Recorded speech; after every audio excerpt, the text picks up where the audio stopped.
Pública. El día de hoy vamos a dar la unidad número 6, teniendo en cuenta el programa del Plan 105 del 2018, que trata sobre imposición sobre la renta. ¿Sí? Ustedes la clase pasada habían visto con el profesor Esbar toda la parte de la introducción, digamos, a la imposición o a la tributación, ¿sí? Como una facultad que tiene el Estado solamente, ¿sí? No otro sujeto de derecho dentro de los estados modernos tienen esa capacidad de traer riquezas o apropiarse de riqueza de los particulares, que son los que generan riqueza, ya sea persona física o jurídica, para sostener o financiar los gastos propios del Estado, como habíamos estudiado que hay determinados gastos que solamente el Estado, o sea, determinados servicios que solamente el Estado puede prestar, ¿sí? Cuando hablamos de la falta de mercado, que hay determinados servicios como defensa, ordenamiento interno o seguridad interna, administración de justicia y otros servicios que solamente puede prestar el Estado, ¿sí? No lo puede prestar el mercado. Entonces ustedes dieron las características generales de esta potestad o de esta capacidad que es coercitiva, o sea, obligatoria por parte del Estado hacia los contribuyentes o las personas que recaen sobre determinado impuesto o imposición. Cuando yo hablo de imposición, hablo de tributación o de impuesto. O sea, es la carga que tiene que soportar el contribuyente o el sujeto, teniendo en cuenta esta estructura que nosotros tenemos de Estado moderno. Siempre se da, y cuando ustedes lean la bibliografía, dentro de un Estado moderno. Atento a esta introducción, no sé si me escuchan bien. En el aula virtual, la que estoy compartiendo ahora, yo puse la unidad número 6, que la vamos a dar hoy, la diapositiva, y puse en el caso del impuesto a las ganancias, que es impuesto a la renta o imposición a la renta, que es lo que vamos a ver hoy. La ley, digamos, usted sabe que por el principio de legalidad, todas estas imposiciones impartidas por el Estado deben surgir de un marco legal, ¿sí? Y en este caso son leyes, ¿sí? La potestad tributaria o de imponer tributo solamente está delegado por la Constitución en el Poder Legislativo, y por lo tanto van a ser a través de leyes, que es la forma de cómo sanciona, ¿sí?, el Poder Legislativo, y posteriormente reglamentadas por el Poder Ejecutivo. Si yo puse acá, como siempre, pongo un link, ustedes tienen que hacer un clic, entrar, y en este caso le tira a la biblioteca de la FIP, que es la ley, ¿sí? Vuelvo a hacer una salvedad, digamos. Nosotros dentro de las finanzas públicas lo que vemos es desde el punto de vista del Estado, ¿sí? de la imposición del Estado, de una fuente de recursos por parte del Estado, ¿sí? Como una fuente de ingresos para financiar los servicios básicos que debe prestar o los servicios que debe prestar el Estado, ¿sí? Ustedes después en impuesto 1 van a ver desde el punto de vista de la tributación, ¿sí? Del análisis o el estudio del impuesto en sí y de la ley en sí, que van a ver el hecho imponible, la base imponible, las alícuotas, exenciones, recursos que tiene el contribuyente, y otras cuestiones propias de la tributación, ¿sí?, cuando lo estudien como impuestos.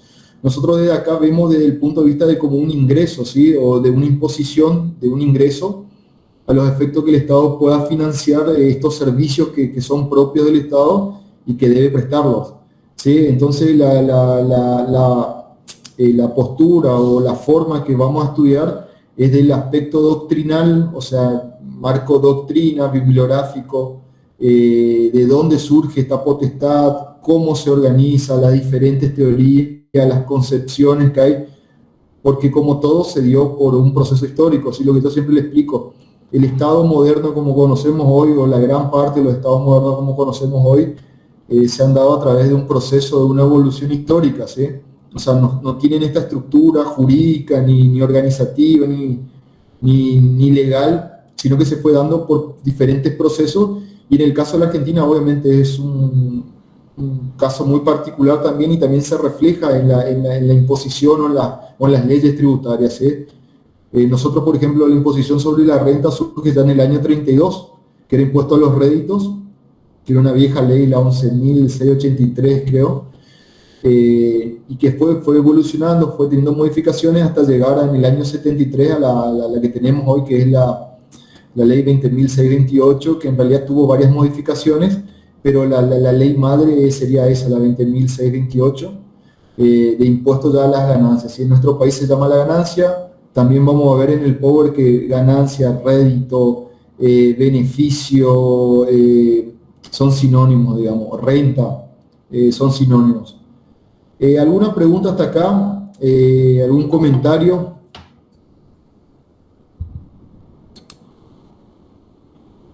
¿Me están escuchando bien?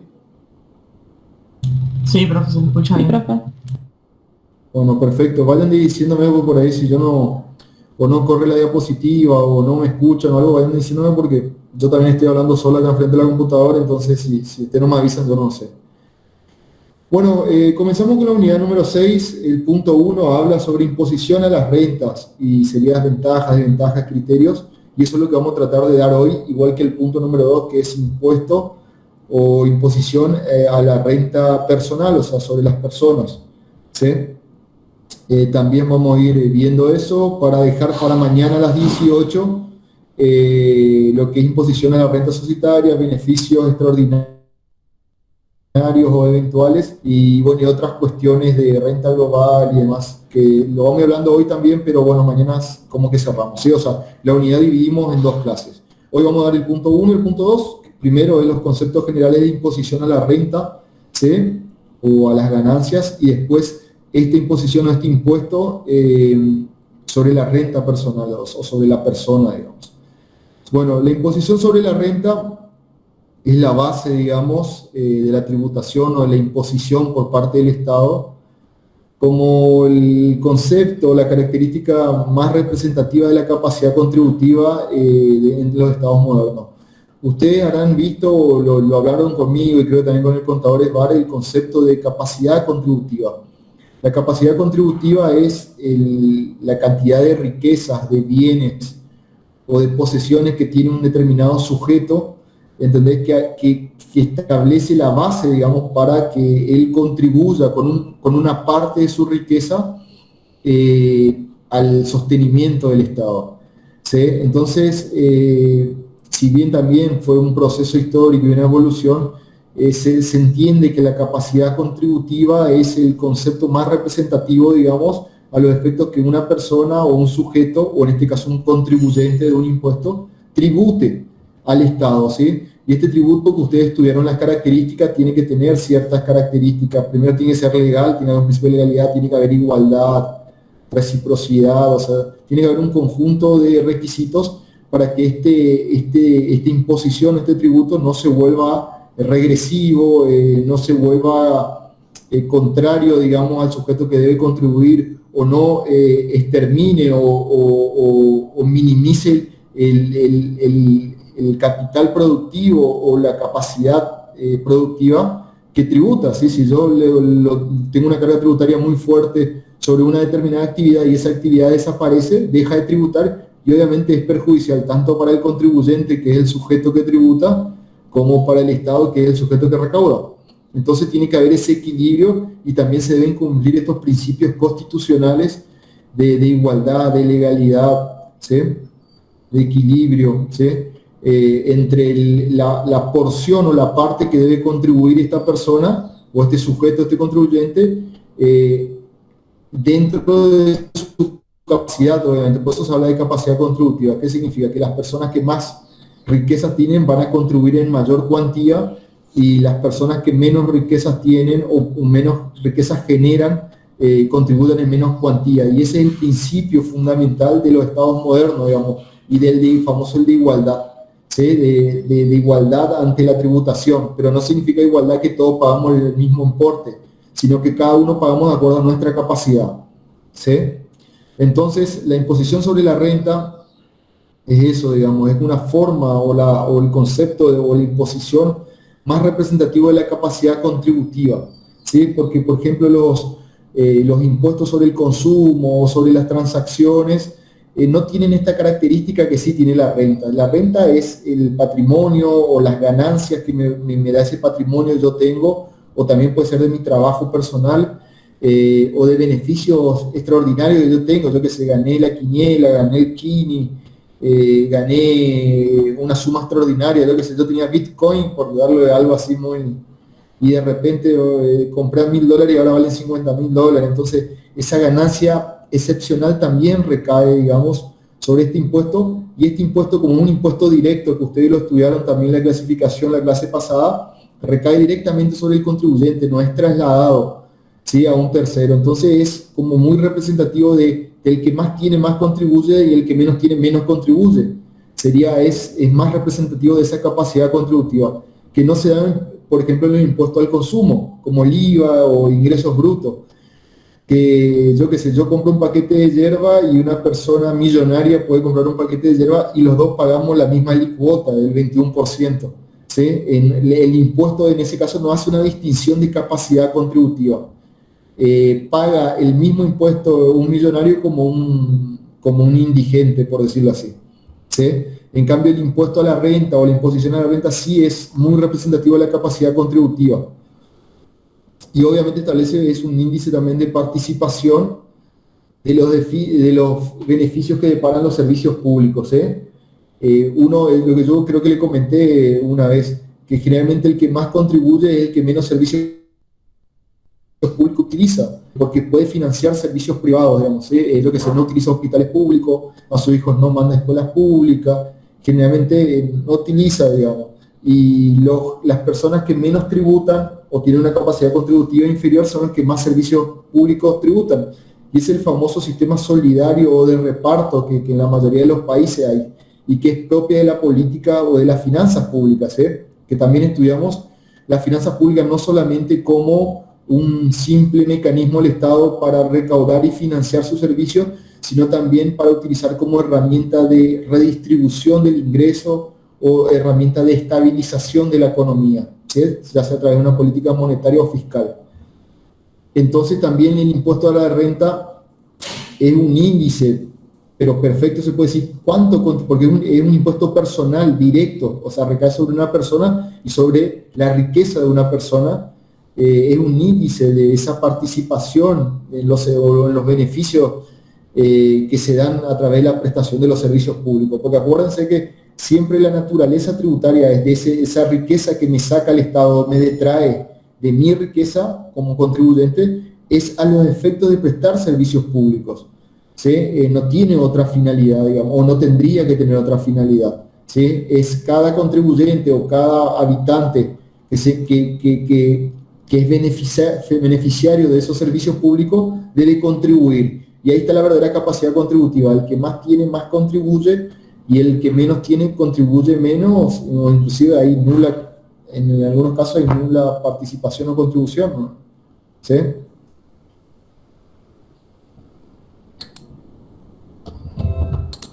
Vamos a los conceptos, ¿sí? Otro tema aclaro también. Esta unidad yo lo puse igual en el aula virtual, lo preparé de Dino Harat, ¿sí? Yo creo que Villegas o otros autores hablan más del aspecto de la tributación, que ustedes lo van a ver en Impuestos 1, y la verdad que lo van a ver muy bien, con el profesor Boicochea, o Dita, o los profesores que están dando la materia. Nosotros lo que tenemos que ver es una perspectiva de las finanzas públicas o de una forma de recaudar por parte del Estado. Entonces yo creo que Dino Harat, y cité los capítulos donde habla de todo esto, así que todas estas diapositivas están preparadas desde Dino Harat, que es Finanzas Públicas y Derecho Tributario, el libro, que está en el aula virtual. Acuérdense que la diapositiva solamente es un marco referencial, por lo tanto no se estudia de la diapositiva, aparte que el contenido es muy limitado, ¿sí? Ustedes cuando ven la diapositiva y ven lo que dice el libro, esto es lo mínimo, entonces ustedes tienen que realizar sus apuntes o sus acotaciones en base a eso, ¿sí? Las diapositivas solamente marcan ideas generales que yo considero, o la cátedra considera, como relevantes, digamos, que ustedes deben saber de la bibliografía obligatoria o de cada capítulo. Estos conceptos hay varios, ¿sí?, que también tienen todo un proceso histórico, diferentes doctrinas, diferentes países, pero todo lleva lo mismo, son sinónimos o analogías o está orientado hacia la misma, ¿sí? Estamos hablando de renta, rédito, ganancia, beneficio. ¿sí? Pero todo hace referencia a lo mismo. Yo igual hice una distinción porque ustedes cuando lean van a ver que dice rédito, renta o beneficios. Nosotros en nuestra legislación, en nuestro derecho tributario argentino, habla de ganancias, tenemos el impuesto a las ganancias directamente, por más que en el artículo 2 hable también de beneficios de rédito, rentas y demás. Son todos sinónimos, no se preocupen, ¿sí? Y habla de lo mismo. Primero habla de renta, que es el ingreso neto, o sea, neteado total. ¿Sí? ¿Qué significa? Todo ese ingreso yo hice deducciones de la fuente que generó. ¿Sí? Entonces la renta es el ingreso neto total de una persona, o sea, todos los ingresos, las ganancias que tuvo, menos todos los gastos que tuvo para generar eso, por eso es neto, total, porque también incluye todas las rentas o todas las ganancias o todos los beneficios. ¿Sí? O si no, también puede ser considerado como un producto neto de fuentes determinadas. ¿Sí? Productos netos significa también eso, que son el producido, la ganancia, la diferencia, ¿sí? Positiva obviamente, porque estamos hablando de ganancia, de cualquier fuente determinada. ¿Sí? Y eso vamos a ver que hay diferentes fuentes. ¿Sí? Por ejemplo, en el derecho tributario argentino, el impuesto a las ganancias establece 4 tipos de fuentes y establecen 4 categorías. O sea, rentas del suelo o que surgen de la explotación de inmuebles o del suelo, rentas de capital, que son los beneficios, la utilidad, la ganancia, que surge de acciones, bonos, títulos, todo lo que sea la parte bursátil o financiera. En un tercer lugar están los beneficios, las ganancias de las empresas, ya sean empresas, o sea, sociedades comerciales, SA, SRL, o sociedades unipersonales, o empresas unipersonales. Perdón, si es sociedad, obviamente más de uno, o sea, o empresas unipersonales. Y la última categoría es ganancia del trabajo personal, o sea, los que trabajan en relación de dependencia y superan un mínimo no imponible que al día de hoy es 175.000 pesos de acuerdo a la última modificación, deben tributar también esa ganancia que el Estado considera extraordinaria o un beneficio, digamos.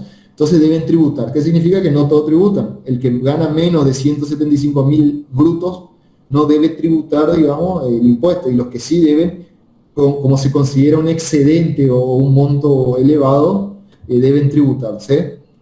También el rédito, que es lo mismo que la renta, pero también el rédito como producto neto también de una fuente determinada, en este caso, no de todas las fuentes, sino de una sola fuente, o de alquileres, o del trabajo personal, o de empresas, ¿sí? O el impuesto global a la renta también, que es lo mismo. Cuando se graba cualquier tipo de renta, digamos, sin hacer una distinción.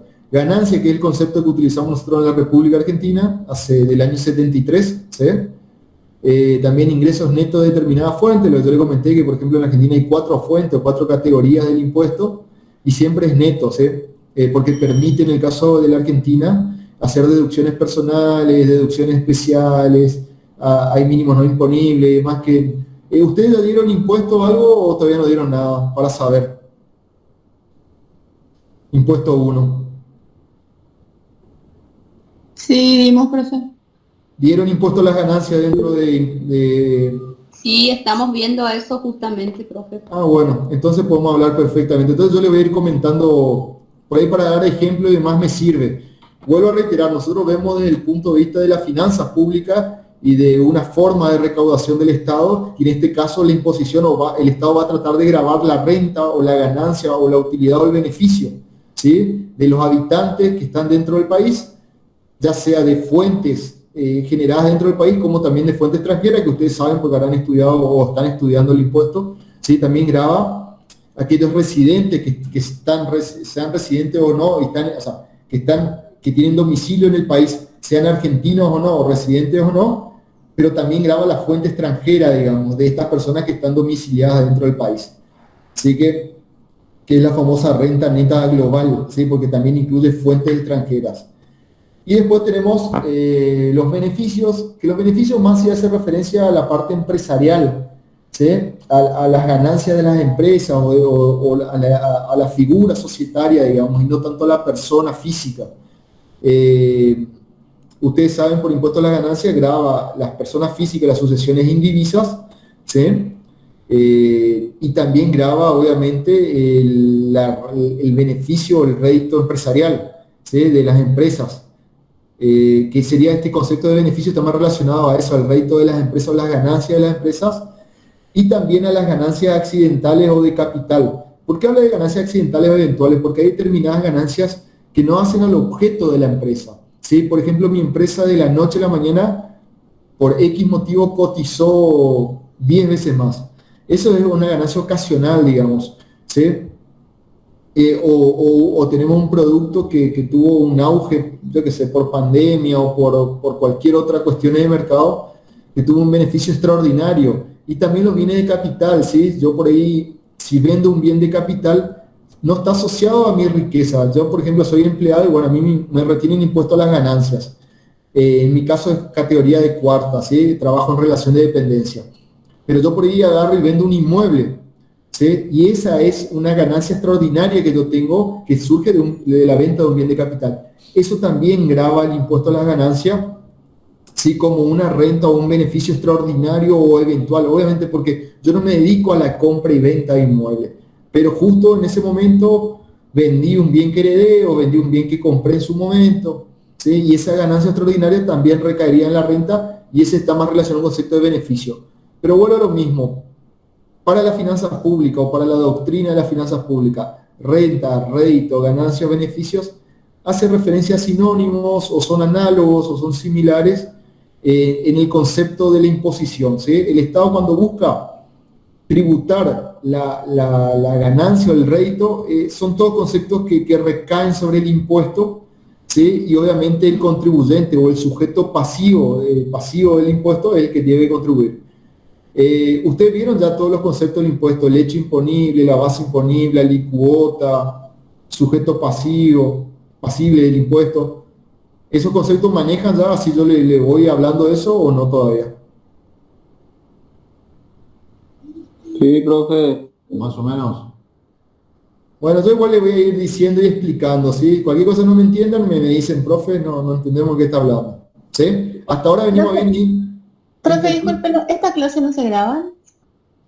Yo estaba, te digo la verdad, yo grabo las clases, pero por el mío no lo puedo grabar, no sé qué me pasa. Por Zoom yo siempre grababa en Hacienda, ustedes si entran al aula virtual de Hacienda Pública, bueno, ustedes todavía están en tercero. Yo tengo las clases grabadas y pongo un link del Google Drive, en donde yo pongo las clases para que cada uno vaya y vuelva a ver las clases o el que no pudo participar, vaya y lo escuche, pero bueno, en este caso no los puedo grabar y ya no grabé de la clase 1. Pero bueno, vemos si para el año que viene podemos mejorar eso o al ser presencial ya creo que, o de última puedo grabar video también, pero bueno, vemos eso. Venimos bien hasta acá entonces, ¿qué es la imposición sobre la renta? ¿Cuáles son los conceptos? O sea, sobre qué busca imponer el Estado o esta capacidad de imponer tributo a los ciudadanos, a los particulares que están domiciliados, sean argentinos o no, de acuerdo a sus rentas en el país o en el extranjero. Esta sería la primera parte de la imposición sobre las rentas, ¿sí? Que es el hecho imponible. La renta va a ser el hecho imponible, ¿sí?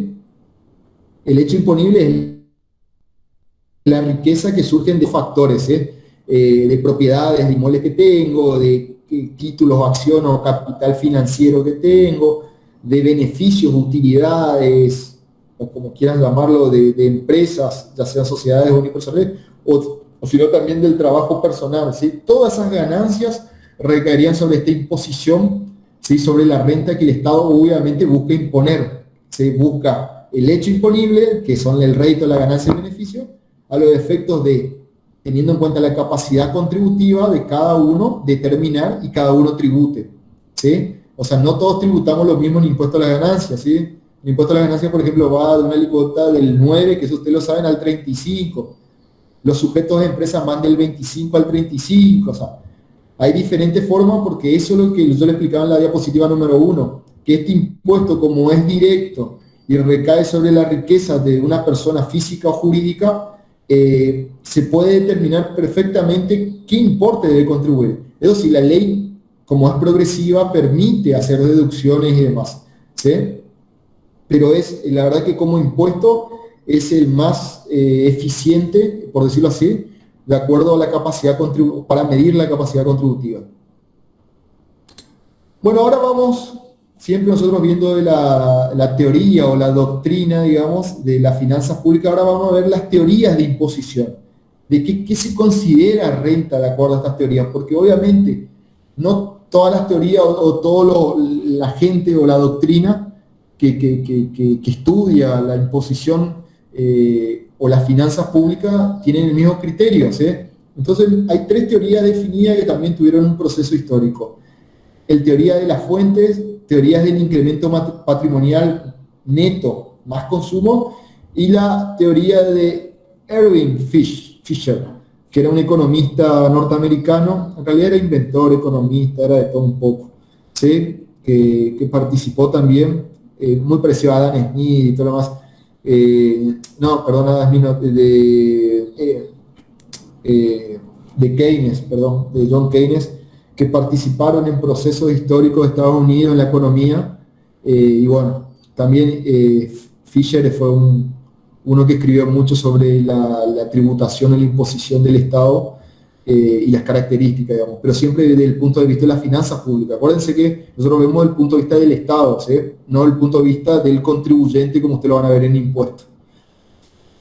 Bueno, la teoría de la fuente establece que la renta, la ganancia, el beneficio, lo que fuera, el rédito, es un producto neto periódico, ¿sí? Tiene que haber periodicidad, o sea, se tiene que, todos los meses, todos los años, la fuente que lo genera debe existir, ¿sí? Y debe ser periódico. Por ejemplo, yo todos los meses cobro mi recibo de sueldo y tributo. Discúlpenme, voy a ver un poco ese ruido, a ver si puedo... Bueno, perdón. Sí, entonces la renta o la utilidad está relacionado a ese producto neto periódico de una fuente determinada, que también esta fuente es permanente. ¿Qué significa? Por ejemplo, yo trabajo todos los meses o mi empresa todos los meses vende, o yo tengo un inmueble alquilado, la locación o el arrendamiento, o tengo títulos de acciones que todos los meses me generan intereses. ¿Sí? Esos son diferentes fuentes, pero tienen un carácter permanente, ¿sí? Todos los meses, todos los años generan renta. Menos obviamente los gastos de explotación que yo necesito para producirlos. Por eso siempre hablamos de neto, por eso habla de producto neto y no bruto, ¿sí? Porque me permite hacer estas deducciones de la renta que se genera, y siempre que se conserve intacta la fuente productiva. ¿Qué significa? Que si yo tengo una actividad que genera una renta productiva en forma permanente y periódica, ¿sí?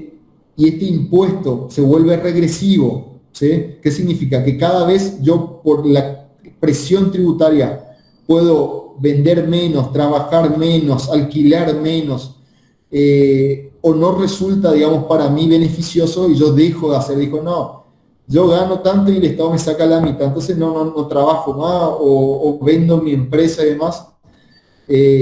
Sería un impuesto regresivo. Entonces la teoría de la fuente busca que la renta es ese producto, esa ganancia, esa utilidad que es periódica, de una fuente permanente, y que se deducen, por eso es neto, que siempre se mantenga también la fuente productiva, ¿sí? La fuente tiene que mantener siempre su capacidad de producir periódicamente. Sería la teoría de la fuente. Después hay otra teoría del incremento patrimonial neto, ¿sí? Un incremento del patrimonio, de la riqueza, pero neto, porque me permite deducir más el consumo personal o el consumo, digamos, asociado. En este caso, como yo le expliqué, el patrimonio neto me permite deducir gastos de subsistencia, que ustedes, como están dando el impuesto, yo les puedo decir que son las famosas cargas de familia y deducciones especiales que permite el impuesto. ¿Sí? Por ejemplo, prima de seguro, cuota médico asistencial, intereses de crédito hipotecario, gastos de sepelio, ¿sí? Ese sería ese caso, digamos, ¿sí? Que me permite deducir. Y en este caso, a diferencia de la teoría de la fuente, no solamente comprende aquellos que son de carácter periódico, sino también los ingresos ocasionales. Y esa fue la gran diferencia o la gran crítica de la teoría de la fuente. En la teoría de las fuentes solamente se ven los recursos o los beneficios de carácter periódico y permanente. Entonces todo lo que fuera ocasional estaría por fuera de eso. Bueno, espera un ratito a ver si puedo cerrar la puerta, se escucha mucho.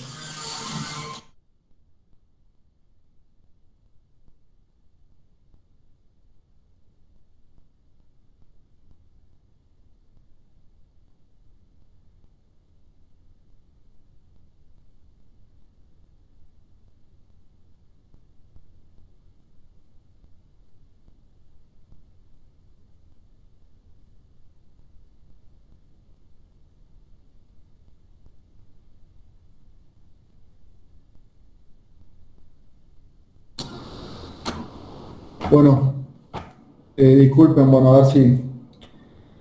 Bueno, entonces la teoría esta del incremento patrimonial me permite hacer estas deducciones, que ustedes están estudiando el impuesto y saben de qué tipo de deducciones que hablo.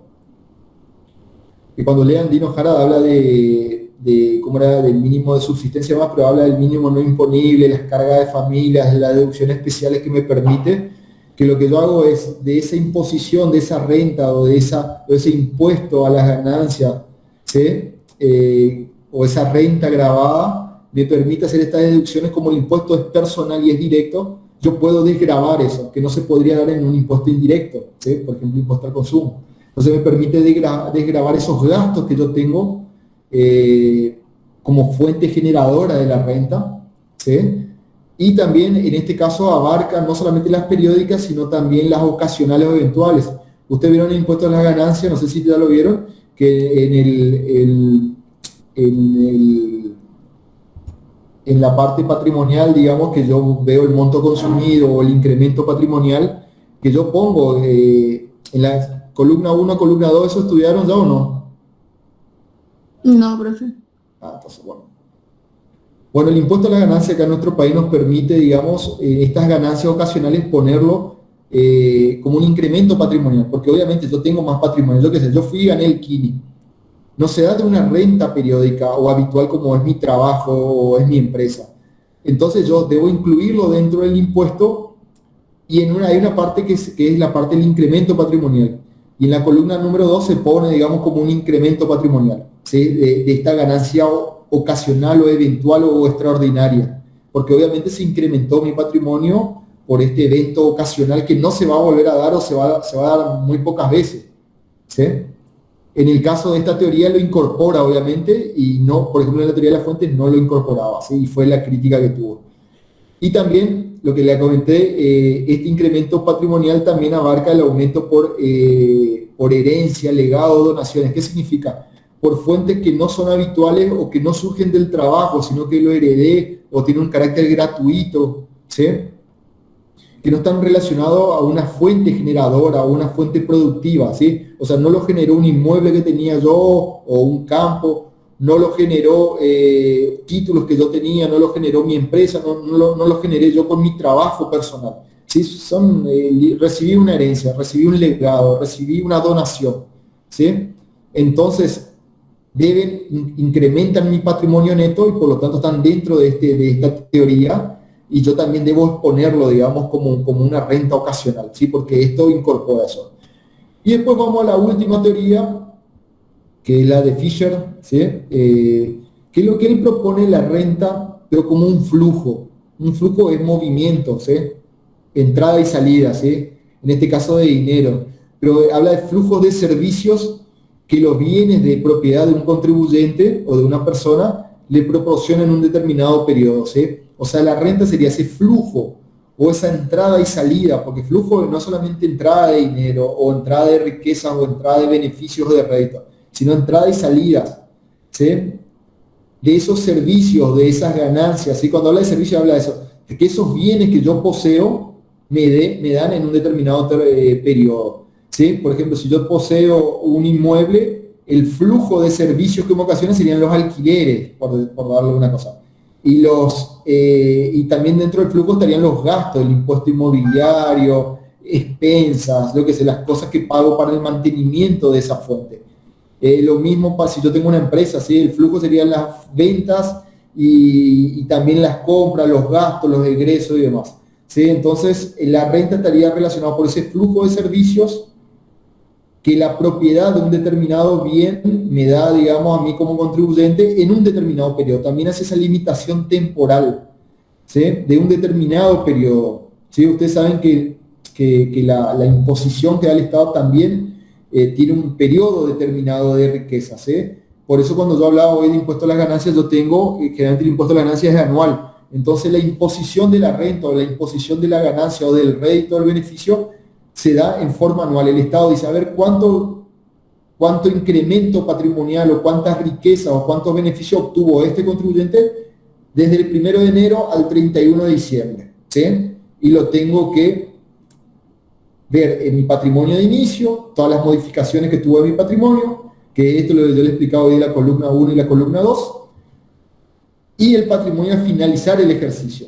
Y obviamente yo tengo que tributar por ese excedente, por esa ganancia que yo tengo, ¿sí? Debo contribuir al financiamiento del Estado de acuerdo a mi capacidad contributiva que se va a reflejar ahí, en este incremento o no de mi riqueza o de mi patrimonio, ¿sí? De acuerdo a estos bienes que yo poseo de las diferentes categorías, si me dan este rédito, este producto, este beneficio, ¿sí? Por eso vuelvo a lo mismo, este impuesto establece la forma más representativa de la capacidad contributiva, porque yo expongo lo que yo puedo tributar o lo que no puedo tributar, ¿sí? Y me dan una tasa también progresiva, ¿sí? Que eso ustedes habrán visto la proporcionalidad y la progresividad, ¿sí? Con el contador SMART, ¿sí? La proporción es un porcentaje para todos, ¿sí? Como el impuesto al ingreso, impuesto al valor agregado, 21% para todos los bienes, digamos, ¿sí? Sin importar cuánta capacidad, o sea, cuánto dinero o riqueza yo tengo. Y la progresividad sí se aplica en el impuesto a la renta, que yo a medida que más gano, también la alícuota va creciendo, ¿sí? ¿Qué significa? Si yo tengo más utilidad, yo voy saltando en la alícuota. De un 9 paso a un 15, de un 15 a un 19, de 19 a 23, de 23 a un 29, de 29 a un 35%, ¿sí? Por darle un ejemplo de impuesto a las ganancias. O un sujeto empresa del 25 puede pasar al 35, dependiendo. Pero mientras más gane o más rédito o beneficios tenga, más tributa. Y esa es la progresividad que tiene que ver por el factor del tiempo y también este factor del tiempo, la capacidad, digamos. Donde yo más riqueza tengo, más tendrías que contribuir, ¿sí?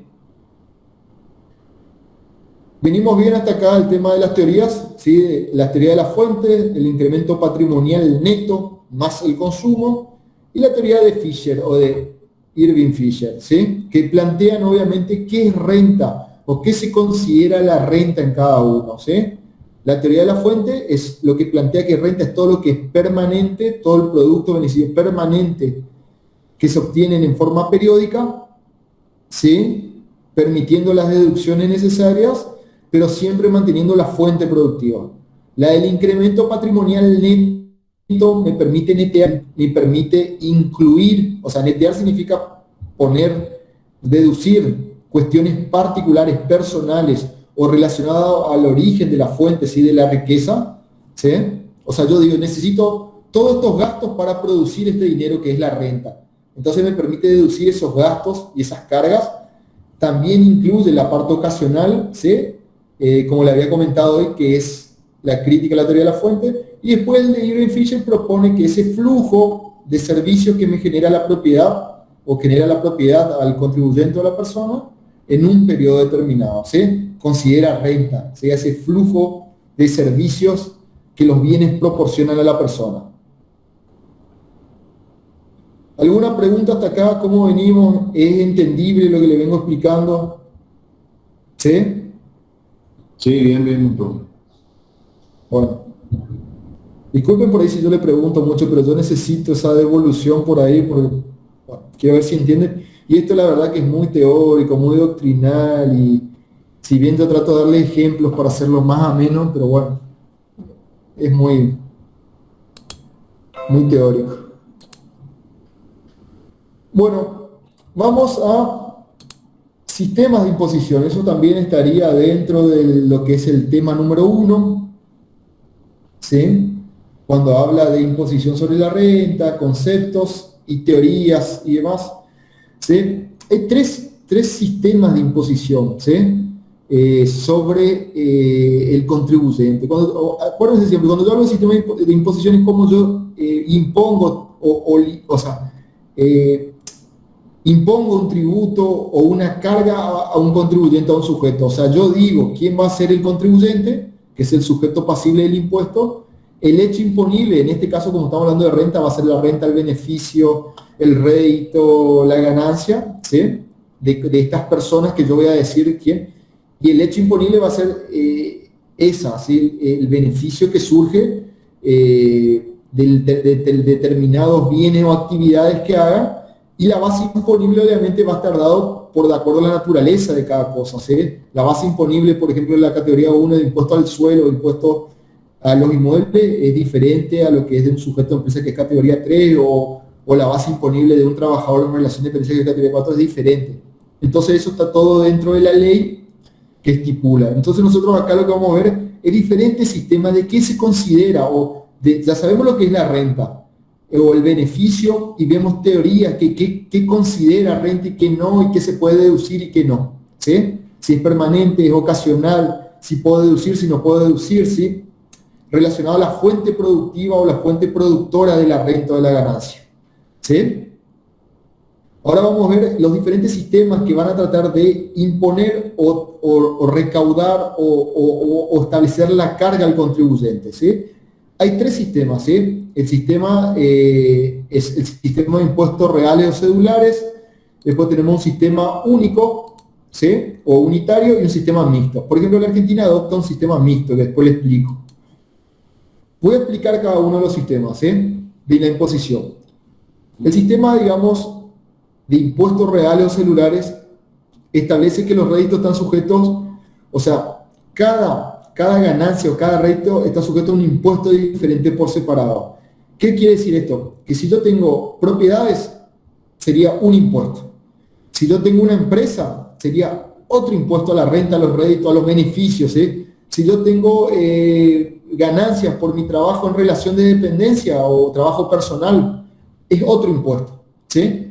Generalmente nosotros, este impuesto real se adopta para las empresas, sí. Por ejemplo, las empresas, las categorías 3 de impuesto a las ganancias, sí un impuesto directo, por el hecho de ser empresa, sea empresas jurídicamente constituidas como sociedades o unipersonales, emprendimientos unipersonales, se considera sujeto a empresa y tributan. Ahí sí que recaería esto de impuestos reales, ¿sí? Porque tributa por ser empresa, ¿sí?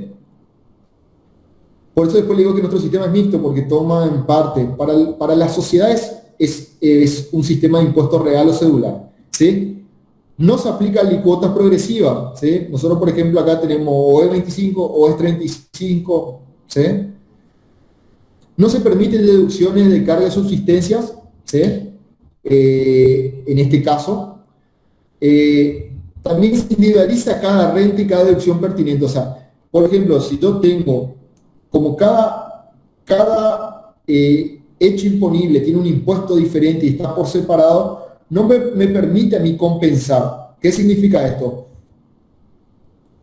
Cada actividad solamente puede, digamos, hacer las deducciones de cada actividad. Por ejemplo, si yo tengo una renta que surge del trabajo personal, solamente yo puedo deducir los gastos relacionados al trabajo personal que yo tengo.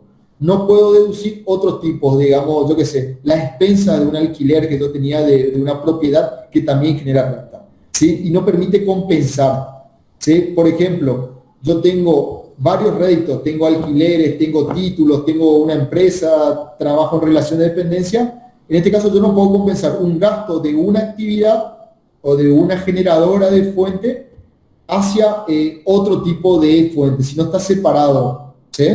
Cada actividad o cada fuente productiva solamente puede deducir los gastos relacionados a esa fuente productiva, ¿sí? A ver, acá alguien me escribió, voy a leer.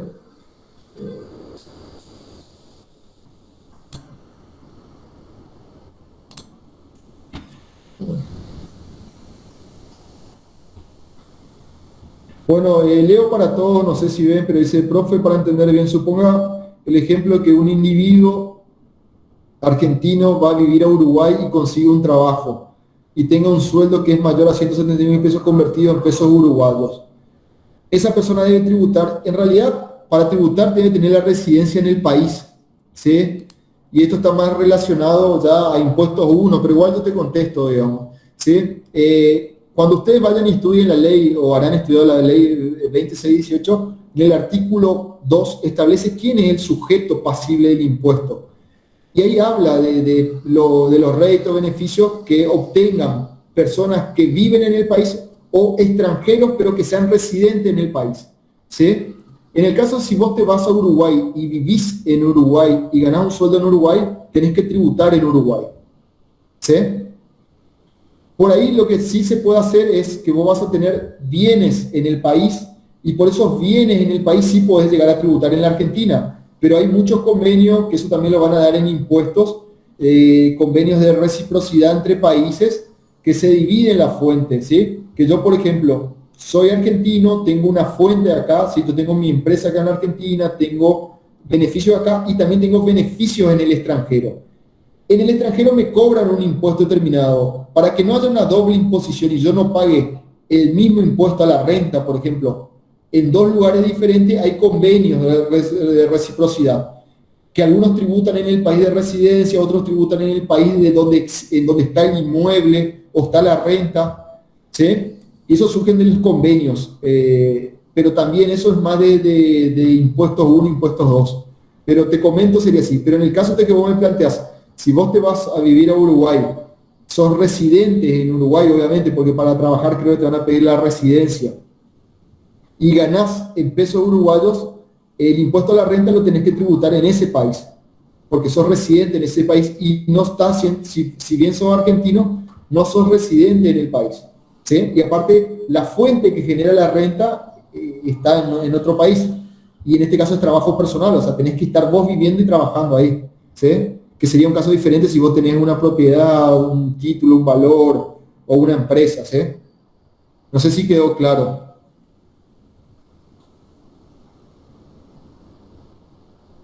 ¿Se entendió o no se entendió?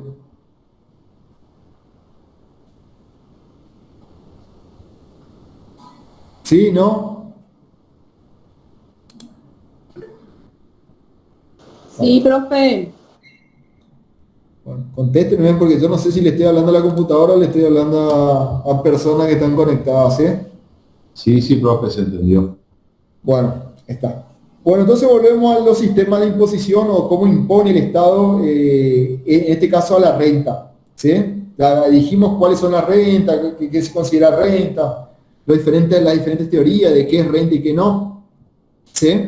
Entonces el sistema de impuestos reales dijimos entonces, es los diferentes réditos o beneficios, se le asigna un impuesto diferente a cada uno de la renta. Si yo aplicara esto en la Argentina sería un impuesto a la renta del suelo, un impuesto a los títulos, acciones o a la renta financiera, un impuesto a las empresas, un impuesto al trabajo personal. Nosotros generalmente tenemos un solo impuesto para esas cuatro y lo establecemos en categorías, ¿eh? Pero, por ejemplo, en el sujeto de empresa que la categoría 3 se aplica así medianamente, porque es mixto, pero se aplica, por ser empresa, es un impuesto directo con una alícuota directa, ¿sí? También no se aplican alícuotas progresivas, sino se aplican alícuotas proporcionales, no se permiten deducciones y no se permite tampoco compensar en el caso que las deducciones pertinentes de cada categoría. Lo que no permite son las deducciones de subsistencia o las cargas de familia o los mínimos, digamos, que yo puedo deducir en la ley, ¿sí? Que son personales, ¿eh? Como hoy comenté, gasto de sepelio, cuota médico asistencial, servicio doméstico, bueno, hay varias deducciones especiales que permite, ¿sí? También lo interesante de esto es que quedan afuera aquellas rentas o beneficios que no están en una categoría establecida por la ley. O sea, si la ley no saca una ley especial para este beneficio, acuérdense que cada beneficio o rédito más tiene que tener una ley o un tratamiento diferente, ¿sí? Por separado. Si la ley no prevé, ¿sí? En alguna de las leyes que están separadas, o no, todavía no sancionó una ley para un determinado beneficio empresarial o una determinada ganancia, se considera, digamos, que queda fuera esa renta, ese beneficio, por más que lo tenga, ¿sí? Y después también tiene un tratamiento fiscal diferenciado para las rentas, ¿Qué significa? Que se meritúa o se evalúa el mayor o el menor esfuerzo personal para su obtención. ¿Sí? Si yo tengo títulos de acciones que dependen de un mercado bursátil, es una cosa, y el trabajo en relación de dependencia donde yo tengo que trabajar todos los días, y mientras más trabaje, más renta tenga, es otro tipo de esfuerzo. Entonces, en este sistema de impuestos reales o directos, cedulares, se meritúa o se evalúa ese tratamiento fiscal, digamos. ¿Qué quiere decir esto? Por ejemplo, el impuesto al trabajo personal tendría que tener una alícuota más chica o más racional que un impuesto a un capital especulativo, a títulos y acciones. A eso hace referencia. ¿Sí? O sea, la ley grabaría más fuerte a esas rentas o ganancias especulativas o que surgen de la especulación, y grabaría en menor cuantía aquel que surge de mi trabajo personal y requiere más esfuerzo a mí como contribuyente. ¿Sí?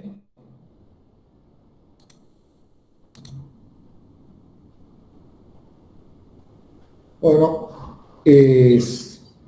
vamos al segundo sistema, que es el sistema unitario. ¿Sí? El sistema unitario es la antítesis o lo contrario, obviamente, al impuesto real o cedular. ¿Sí? Porque un solo impuesto grava la renta neta global. ¿Qué significa esto? Que existe un solo impuesto para todo lo que se considera renta, rédito, ganancia, utilidad, beneficio o cualquier tipo de rédito o cualquier tipo de excedente que yo produzca por una propiedad, por mi trabajo o lo que fuera. ¿Sí? Y por eso habla de renta neta primero, porque permite obviamente hacer deducciones personales, ¿sí? Me permite netear esa ganancia y me permite netear hacia la renta global. ¿Sí? O sea, yo puedo hacer deducciones, o sea, yo tengo una renta global, no se discrimina dónde está la fuente generadora, como sería sin el impuesto real o cedular, que yo diferencio cada uno y solamente me permite deducir eso de cada renta. No, acá yo es como una renta global, yo sumo todo lo que gano en todas las fuentes productivas, ¿sí? De cualquier tipo de naturaleza, sea de capital, de suelo, de empresa, del trabajo personal, ¿sí? Y me permite hacer una deducción también general de todo, y habla también de global porque tanto fuente generada en toda, o sea, fuente argentina sería en nuestro caso, fuente extranjera, o sea, de cualquier tipo de naturaleza, ¿sí? Obviamente, como habla de neto, me permite hacer deducciones personales. ¿Qué son las deducciones personales? Las deducciones de subsistencia o de cargas de familia, deducciones propias, que yo soy la fuente generadora o el dueño de la propiedad, ¿sí? Como contribuyente, o la empresa en su caso, como eh, la empresa, digamos, como dueña del patrimonio. ¿Me esperan un ratito? Ok.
Bueno, disculpen la demora. Bueno, entonces el sistema unitario es un solo impuesto que grava la renta neta total. Dijimos que a diferencia del impuesto o el sistema, digamos, de imposición o cedular, que grava por separado, esto unifica en una sola renta neta global. Es neta porque permite hacer las deducciones personales o las deducciones del contribuyente relacionado a la formación, digamos, de la fuente productora de la ganancia, ¿sí? Y también es global porque abarca todo tipo de renta de diferentes tipos de fuentes, digamos. En este caso también se aplica de alícuotas progresivas, ¿sí? En forma racional, ¿sí? ¿Qué significa esto? Que a medida que yo tenga mayor capacidad contributiva, o sea, tenga más beneficio, más ganancia, más rédito, la alícuota va a ser mayor. O sea, no hay proporcionalidad en este caso. Por darle un ejemplo muy sencillo, si yo gano 100.000 pesos y me cobran el 10%, eso sería proporcional. Gano 200.000, sería el 10%, ¿sí? Y pagaría 10.000 pesos en uno, 20.000 pesos en otro, porque hay proporcionalidad, ¿sí? Generalmente la progresividad no se da así. En la progresividad, si yo gano 100.000 pesos y me cobran el 10% y gano 200.000, no es el 10, ya es el 19%. Y en lugar de tributar, por decirlo así, 20.000, como se daría en la proporcionalidad, yo tributo 26.000. ¿Sí? ¿Por qué? Porque lo que mide ahí es la capacidad contributiva, y al establecer mayor riqueza también me eleva la alícuota. O si lo quieren mirar del lado inverso, si yo tengo menos riqueza, tributo una tasa mucho menor también, ¿sí? Por eso cuando hablaba que representa la verdadera capacidad contributiva de una persona, ¿sí? Acá, digamos, en la Argentina nosotros tenemos impuesto a las ganancias que va del 9% al 35%. Tributan el 9, el 13, el 15, el 19% los que menos ganan. Y mientras más gano, la tasa se va al 23, al 26, al 29, al 35, al 30, ¿sí? Dependiendo, digamos, las ganancias netas que yo tenga, ¿sí? En este caso se permite, digamos, esa progresividad en la tasa, ¿sí? Y en este caso graba las rentas, digamos, como hoy yo le explicaba, que la famosa renta neta global, neta porque nos permite hacer deducciones, y aparte la progresividad, digamos, de la alícuota. Y es global por esto, porque nos permite, o sea, no solamente rentas obtenidas en el país donde se domicilia el contribuyente, sino también las rentas de fuente extranjera. Obviamente el contribuyente, y esto es lo que le explicaba el compañero, el contribuyente tiene que estar domiciliado acá para que el Estado pueda imponer la carga tributaria sobre la renta o la ganancia, ¿sí? En este caso toma la renta que obtiene dentro del país por diferentes fuentes, pero también la renta que obtiene fuera del país, ¿sí? Este contribuyente que se encuentra domiciliado en el país y por lo tanto el domicilio fiscal lo tiene dentro del país. Eso también ustedes lo están estudiando en impuesto 1, ¿sí? Que la ley también es muy clara de cuando habla de domicilios. ¿Qué se considera domicilio? ¿Qué se considera residente? ¿Qué se considera el domicilio fiscal? ¿Sí? En este caso sería el domicilio fiscal. No importa si sea argentino, puede ser un extranjero, pero si tiene residencia permanente en el país, tributa el impuesto, ¿sí? En el país.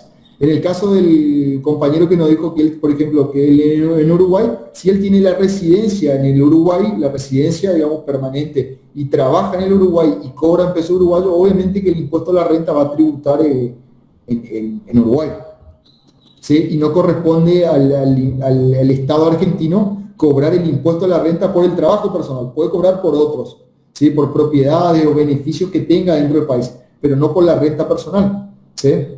Pero igual existen convenios donde permite hacer compensaciones y demás. Y después está el sistema mixto, que es, por ejemplo, el que adopta la Argentina, ¿sí? La Argentina, el derecho tributario argentino, y en el caso del impuesto a las ganancias o el impuesto a la renta argentina, adopta, digamos, este sistema. Adopta un sistema cedular o real para las rentas de diferentes fuentes y se integra con un impuesto complementario personal sobre el conjunto global de las rentas. ¿Sí? ¿Qué quiere decir esto? Que como nosotros tenemos en Argentina, nosotros por ejemplo tenemos un impuesto cedular o real sobre una categoría que es, en realidad es mixto, porque tiene varias modificaciones o varias cuestiones, que ahí Dino Jara lo desarrolla muy bien. pero adopta una forma unitaria o global, ¿sí?, de renta global sobre las rentas en determinadas cuestiones, ¿sí? O sea, nosotros tenemos un sistema mixto. Adoptamos, por ejemplo, dentro de las 4 categorías, un sistema cedular, y en el resto de las 3 categorías si es un sistema unitario o un sistema de renta global, ¿sí?, donde se toma la renta global de todos y se hacen deducciones generales y tienen alícuotas progresivas y se toma fuentes globales, o sea, renta neta global, fuente extranjera y fuentes argentinas. ¿Quedó claro esto? ¿Venimos bien hasta acá?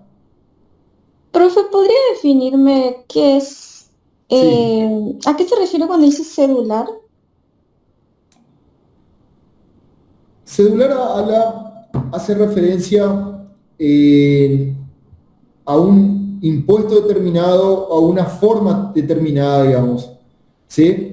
Nosotros, por ejemplo, ahora en la Argentina hay un impuesto, saben que el impuesto país, y hay un impuesto cedular también, que se llama impuesto cedular, que grava determinadamente un hecho imponible, una cuestión en particular, ¿sí? Cedular hace referencia a eso, o sea, es una palabra que hace referencia cuando graba una determinada renta, ¿sí? Ustedes saben, por ejemplo, que ahora en la Argentina, o no sé si tienen conocimiento, que eran los plazos fijos, las compras de dólares o los ¿Puede ser pagos. cuando se refiere a títulos también, profe? Sí, o sea, sí, lo que pasa es que celular es, yo te explico del concepto de la renta, de la ganancia, ¿sí?, que es lo que estamos dando acá. Como significado de la palabra, sí, eh, hace referencia, digamos, no sé si a un título o un valor, pero sí a un movimiento financiero, ¿sí? En la Argentina el impuesto cedular, por ejemplo, gravaba los títulos o las constituciones en plazo fijo y las compras con diferentes instrumentos financieros en dólares.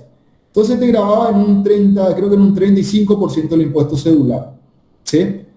Y le pusieron ese nombre porque exactamente grababa transferencias financieras, en este caso en divisas, ¿sí?, o inversiones financieras como el caso de dólares, ¿sí? Que después con el impuesto país quedó ahí medio, que la verdad no sé si sigue vigente o no. El que sí sigue vigente es el impuesto país, ¿sí?, que el impuesto es solidario, único y no sé qué más, ¿sí?, aporte solidario, único y no sé qué más, que también uno paga cuando, yo qué sé, contrata algún tipo de servicio, ¿sí? Por ejemplo, Spotify, yo qué sé, Spotify o cualquiera de estos que me cobran en dólares, el impuesto me retiene por una resolución de la FIP, me retiene me retiene este impuesto.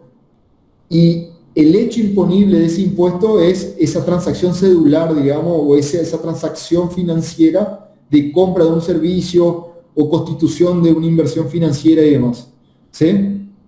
Nosotros desde acá, de la teoría, lo vemos como eso, digamos, como una fuente determinada o seleccionada de riqueza, de rédito, de ganancia, de utilidad. A eso hace referencia, por lo menos lo que hace la doctrina de las finanzas públicas. No sé si quedó claro o los confundimos. Profe, creo que había otro impuesto que es de los dividendos, puede ser como un ejemplo. Sí, pero los dividendos, vos sabés que eso se da solamente en sociedades de capital, ¿sí? Y sí hay impuesto, digamos, a la distribución de dividendos. Eso lo vamos a ver mañana, que es imposición a la renta societaria, ¿sí? Porque bueno, ya le digo, pero mañana lo vemos bien. Ustedes saben, digamos, que las sociedades de capital, hay sociedades de personas y sociedades de capital. Esto ustedes lo tienen que dar en derecho, no sé si lo tienen o no lo tuvieron. Dentro de las sociedades de capital, nosotros tenemos una ley de sociedades comerciales. En la Argentina hay varias formas, ¿sí?, de sociedad de capital. Está sociedad anónima, sociedad por acciones, bueno, hay un par. El producto, el beneficio, la ganancia, el rédito de esas sociedades se distribuye entre los poseedores de capital. Por eso es una sociedad de capital y no de sociedad de personas, O sea, el capital social de la empresa o el patrimonio de la empresa se da por aporte de estos asociados. Pero lo que tiene eso, el anonimato. Yo voy y compro acciones de, yo que sé, Microsoft. Microsoft no sabe que yo tengo las acciones, por decirlo así. ¿Sí? Y yo puedo pedir un rédito o una ganancia por tener ese, que es los dividendos. Esos son los famosos dividendos, que es la ganancia que obtuvo la empresa. Y obviamente esos dividendos también recaen como un rédito, una ganancia, una utilidad, un beneficio. En este caso un beneficio en realidad, ¿sí? Porque dijimos que el beneficio es el rédito empresarial. Y también tributa, digamos, ¿sí? Y obviamente que la ley de la imposición sobre la renta también habla sobre la renta societaria, que es esto que yo te acabo de explicar y lo vamos a ver el día de mañana, ¿sí? Pero sí, cuando se distribuye dividendo también se tributa, ¿sí? Y ahí sí se puede individualizar quién es el que tributa, el dueño de las acciones, y por lo tanto es el que cobra dividendos, ¿sí? También hay dividendos que ustedes saben que son liberados o gratuitos, hay diferentes formas, o acciones gratuitas, también se tributa, y eso vamos a ver mañana, ¿sí? Bueno, entonces para cerrar, sistema cedular o real, sistema unitario y sistema mixto. ¿Sí? El sistema real o cedular hace referencia a la diferenciación de cada fuente con un impuesto determinado, ¿sí? No permite compensaciones, no permite deducciones personales. A ver si vuelvo a la diapositiva anterior, así te tienen un marco, ¿sí? No aplica tasa progresiva y también tiene un tratamiento diferencial dependiendo la fuente que se genera teniendo en cuenta el esfuerzo o no. ¿Sí? Y muy importante, si no está comprendida como requiere que cada ganancia, cada rédito tenga un tratamiento diferente a través de un impuesto determinado, si no está contemplado en ese tratamiento que es la ley, no es necesario tributar o no hay imposición. El unitario lo que hace es sumar toda la renta de toda la naturaleza, de toda la fuente y crear una renta neta global. Neta porque permite deducciones y adopta todo tipo de fuentes nacionales o extranjeras, y que es la parte global, y se aplica a trazas progresivas, ¿sí? Como habíamos comentado. Y el sistema mixto es el que toma una parte del sistema cedular de rentas diferenciadas, ¿sí? De diferentes fuentes, pero integra un impuesto personal, ¿sí? Sobre el conjunto de rentas globales, que es el sistema argentino. El sistema argentino tiene un sistema cedular para lo que es sujeto a empresa o el beneficio empresarial, y generalmente para las empresas por acciones o las sociedades por acciones, y adopta para el resto, digamos, de los beneficios, renta, rédito, o sea, el suelo, financiero, sujeto a empresa o relación de dependencia, adopta el concepto de renta global, ¿sí? ¿Quedó claro hasta ahí? ¿Venimos bien? Sí, profe. Entonces vimos qué es la imposición, vimos la teoría y ahora los sistemas. Vamos ahora al punto número 2, que habla sobre el impuesto o la imposición sobre la renta personal o la ganancia personal. ¿Sí? ¿Qué requiere esto? La renta personal es lo que se obtiene una persona, un contribuyente, una persona física, ¿sí? Obviamente yo puedo obtener a través de una empresa que yo tengo, ¿sí? Pero se refiere a eso, a la imposición sobre la persona física, o en nuestra legislación, de acuerdo al impuesto a la ley de las ganancias, también las sucesiones indivisas se consideran sujetos, digamos, ¿sí?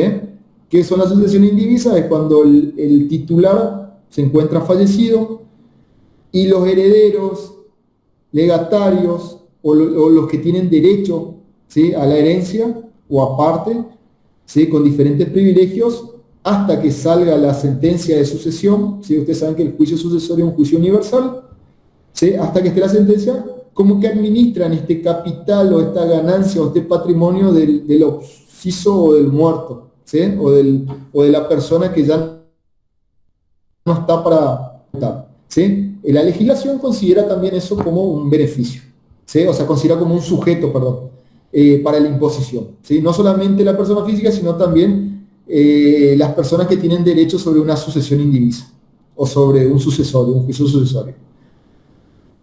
Entonces, el impuesto a la renta abarca todas las rentas, todas las ganancias de las personas físicas de cualquier fuente que provenga, ¿sí? Por eso es lo que yo le explicaba hoy.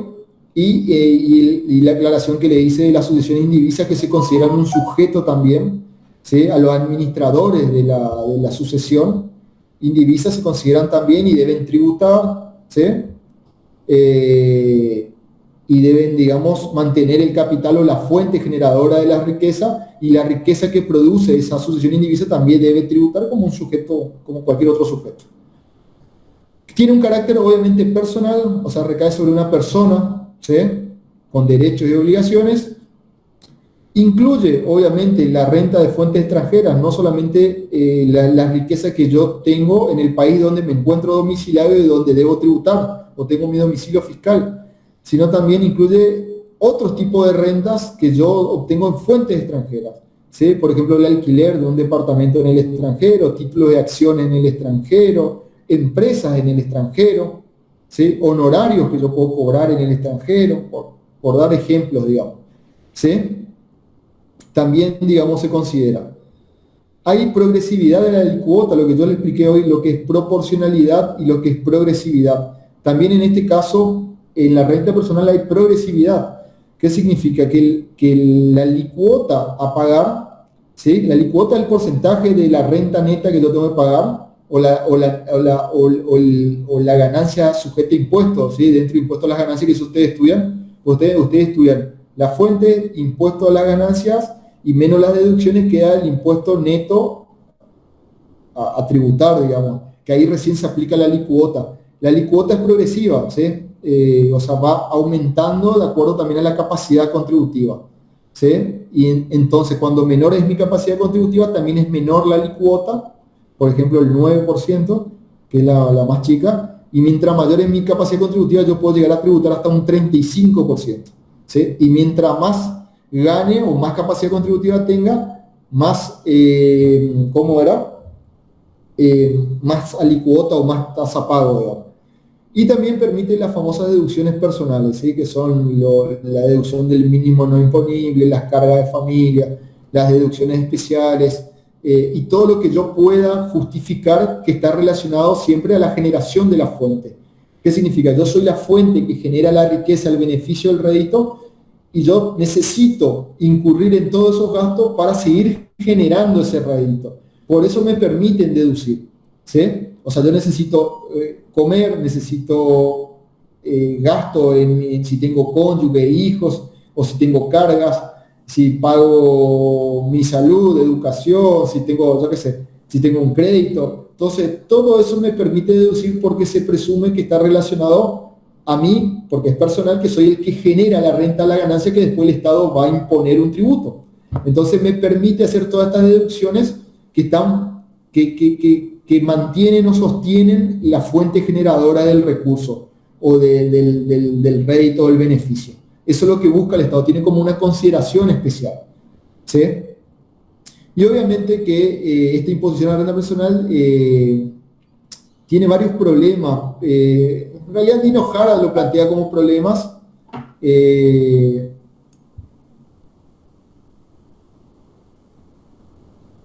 ¿Cómo era?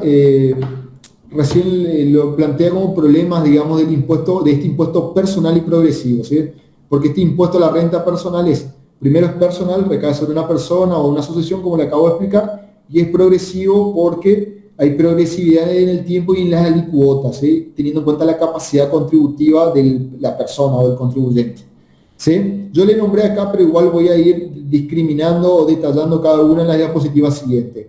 Primero tengo que determinar quién es el sujeto pasible del impuesto, ¿sí? ¿Qué pasa en el caso del cónyuge? Si tienen menores a cargo, si estos menores a cargo generan renta, puede pasar, ¿sí?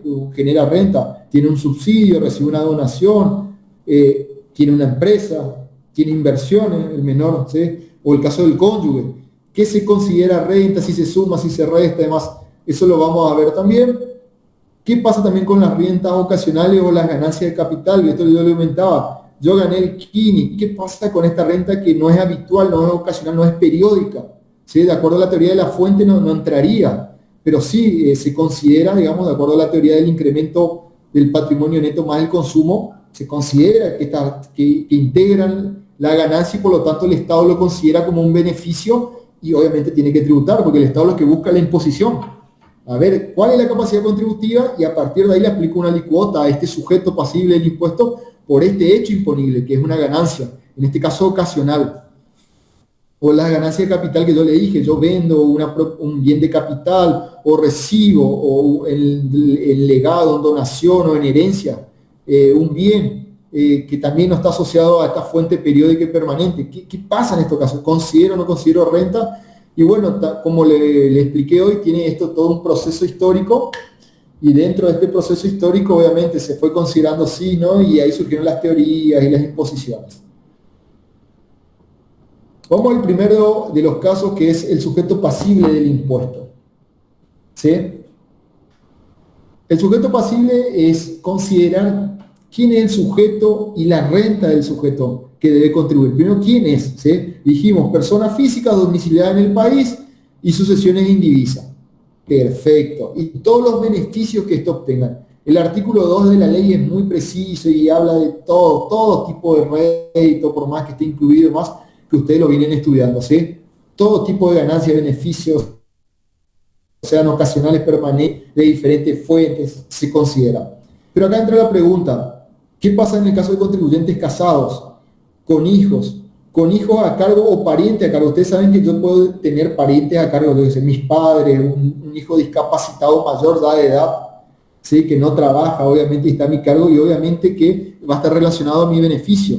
¿Sí? Como yo lo tengo a mi cargo, la ganancia va a ser menor, o mi beneficio, mi rédito periódico va a ser menor, porque tengo cargas adicionales que no tiene otro contribuyente, y que el impuesto, como es personal y progresivo, me permite deducir.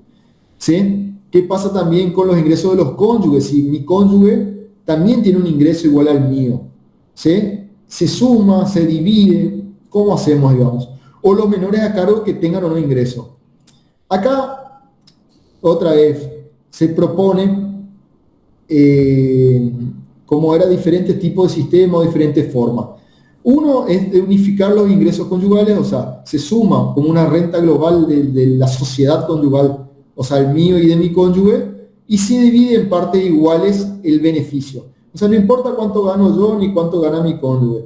Sumamos, porque se entiende que es una sociedad conyugal, ¿sí? Y somos solidarios entre los dos. Lo mío es tuyo, lo tuyo es mío, ¿sí? O algo así. ¿Sí? En parte igual, ahí no hay, yo puse el 50% o el 80% o el 20%, yo tributo un 80 y un 20%, no, la sociedad conyugal es en parte igual, no importa quién aporta más ni quién aporta menos, ¿sí? Aplicando alicuotas a cada uno, digamos, individualmente. ¿Qué significa esto? Sumamos el ingreso de los dos, nos dividimos, y después yo personalmente, no como sociedad conyugal, tengo otra vez una empresa o tengo un alquiler, yo qué sé, que no está dentro de la sociedad conyugal, sumo eso, pues estamos hablando siempre de renta global, y se aplica alicuotas.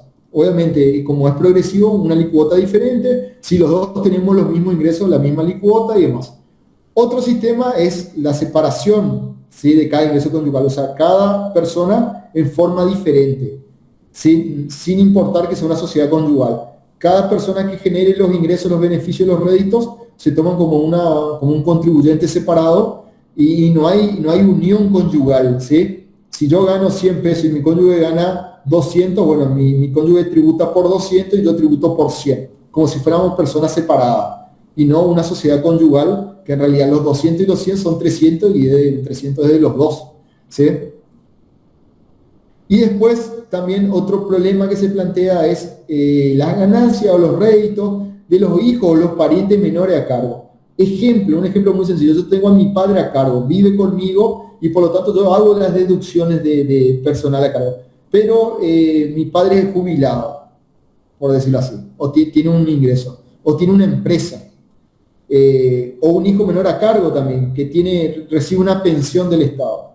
¿Entendés? En ese caso también el criterio sería, ¿lo incorporo como renta yo que lo tengo a cargo, o directamente lo separo, digamos, y no lo computo, digamos, o computo el neto? Él gana 10.000 pesos de una pensión, pero gasta 20.000. Entonces yo hago un neto. La diferencia de los 10.000 que yo me hago cargo sí lo pongo como una deducción. Todos estos criterios se fueron dando estableciendo cuál es el sujeto pasible del impuesto y qué se entiende por renta del sujeto. que va a recaer el impuesto, ¿sí? Que recae un hecho imponible. ¿Y cuál va a ser la base imponible? Lo que estamos queriendo buscar a la larga es la base imponible. ¿Cuál va a ser el impuesto donde yo le voy a aplicar la alícuota personal y progresiva? Profe, ¿qué pasa si tienen un hijo menor? En nuestra legislación se permite hacer la deducción. ¿Qué significa esto? Pero si permite a uno de los cónyuges. Si los dos cónyuges trabajan, solamente uno de los cónyuges puede deducir los hijos, como una carga de familia se llama. ¿Qué significa? Yo declaro todas las fuentes de ingresos y después me permite hacer deducciones porque nosotros tenemos un impuesto, un sistema mixto que me permite hacer deducciones a las fuentes, ¿sí? O sea, discriminar gastos. Yo puedo deducir, por ejemplo, el cónyuge, pero si no trabaja, si trabaja no lo puedo deducir, ¿sí? Porque si trabaja se entiende que no es una carga, trabaja se mantiene solo, por decirlo así. Los hijos menores de 18 años me permite también deducir, hasta los 18 años, pero permite solamente a uno de los cónyuges si los dos trabajan o si los dos tienen renta, digamos. También los hijos discapacitados me permite deducir mayor tiempo, digamos, por su discapacidad. Me permite deducir también parientes a cargo, que pueden ser hijastros, pueden ser padres, hermanos, ¿sí? Siempre que yo demuestre que estén a mi cargo, ¿sí? Y obviamente yo de la ganancia neta deduzco un monto que me da, la FIP determina el monto, tanto del cónyuge como de los hijos a cargo, como los hijos adoptados, o sea, establece un monto que a mí me permite deducir de mi ganancia y una vez que yo deduzco recién se aplica la alícuota, ¿sí? O sea, me permite hacer una deducción especial. No es que yo todo el dinero o la ganancia que obtuve se aplica a la alícuota, no, me permite hacer todas estas deducciones y entre eso las cargas de familia. Y es cónyuge, hijo y pariente o personas a cargo. Eso sí, yo tengo que demostrar a cargo y que no tengan obviamente un ingreso determinado, ¿sí? Pero ahí está este planteo. Eso es en el derecho tributario argentino. Si tiene un ingreso, por ejemplo, yo no lo puedo deducir, ¿sí? Pero en el derecho tributario. Pero todas estas cuestiones que yo le planteo surgieron de esto, es decir, qué debe tributar, qué no debe tributar, siempre teniendo en cuenta la postura de la imposición de las finanzas públicas y del Estado. O sea, yo como Estado, ¿le cobro o no le cobro? ¿Le dejo deducir o no le dejo deducir? ¿Le tomo o no le tomo? ¿Sí? Por eso yo le expliqué hoy bien que nosotros vemos desde el punto de vista de las finanzas públicas, ¿sí? Y no la parte tributaria que ustedes dan en impuesto 1 y impuesto 2. ¿Sí? Sí, profe, pero entre los cónyuges nada más toman la decisión de quién deduce al hijo menor, o existe alguna normativa que... No, que uno de los dos le tiene que deducir. Se entiende que una sociedad conyugal, ¿sí? La sociedad conyugal, que es una unión civil, ¿sí? Establece derechos y obligaciones para los cónyuges y las ganancias de los cónyuges se consideran gananciales. Y esto, no sé, ustedes lo dieron, esto sí, en derecho 1 lo habrán dado, ¿sí? O sea, la ganancia de la sociedad conyugal es de lo que ganan a partir de que están casados, es solidario entre los dos. Por eso yo expliqué hoy, si yo gano 200.000 pesos y mi cónyuge gana 15.000, los 215.000 es de los dos para el derecho civil, ¿sí? Porque es solidario, no importa quién contribuye más ni menos, ¿sí? En el caso del impuesto que estamos viendo, o la imposición sobre la renta, acá todo lo que yo estoy explicando es qué es diferentes sistemas, doctrinas, o qué se fueron dando. Y después, obviamente, el derecho tributario argentino adoptó una forma, que es lo que yo te comenté, que ustedes en realidad lo dan en impuesto 1, pero yo te comento para tener un ejemplo y ustedes entiendan de qué estamos hablando, digamos. ¿Sí? No sé si quedó claro. Pero en el sistema argentino uno de los cónyuges puede deducir. Los hijos. ¿Sí? Sí, profe. Bueno, después, bueno, esto está. Un ratito, así prendo la luz que me estoy quedando sin luz.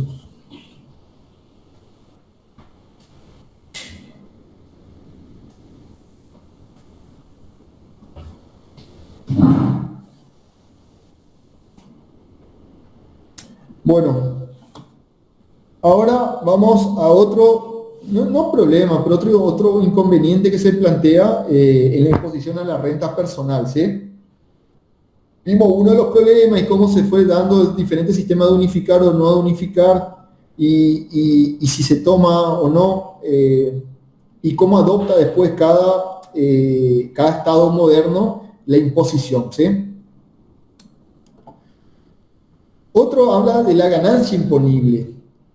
¿Qué significa esto? ¿Qué se considera ganancia que recae sobre el impuesto? ¿Sí?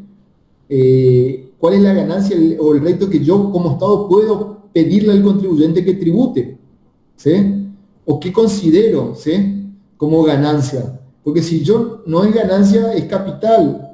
¿Sí? Si una persona no generó nada de ganancia y yo le pongo un impuesto a la renta,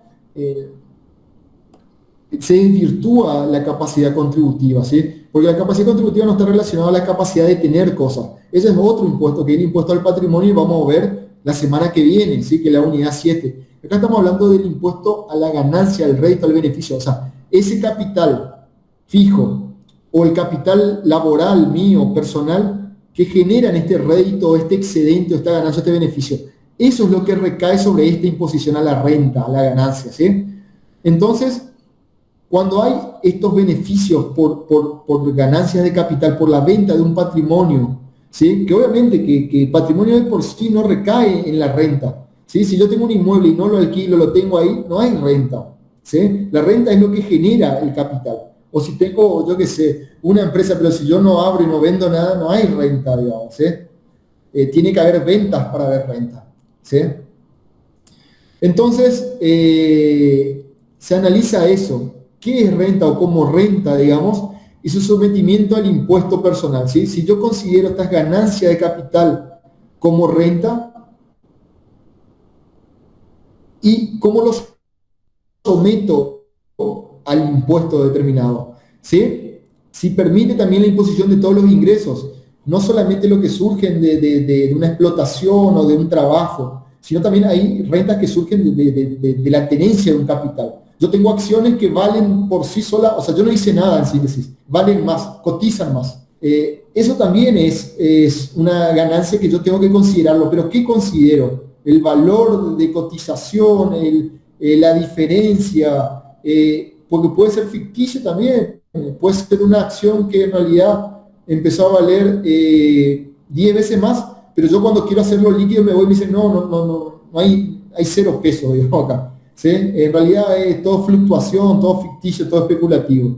Entonces el Estado debe ver qué se toma o no como beneficio a los efectos de que el contribuyente o el sujeto pasivo o la persona, acuérdense que estamos hablando de impuesto a la renta personal, o sea, a este contribuyente o a esta asociación indivisa, si yo le digo que tribute por esa renta. También esto es la compensación de ganancia y pérdida en un periodo fiscal, ¿sí?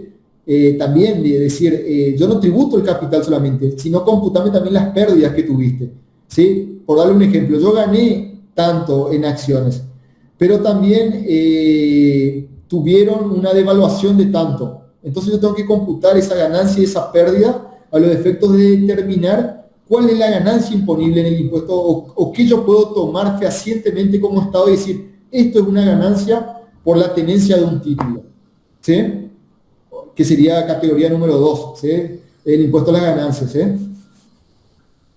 Y ahí hablan de dividendo de acciones de sociedad de capital, que eso lo vamos a hablar mejor mañana cuando hablemos de cómo tributan, ¿sí?, de estas sociedades de capital, donde uno es un suscriptor del capital y participa de acuerdo a las acciones que tiene.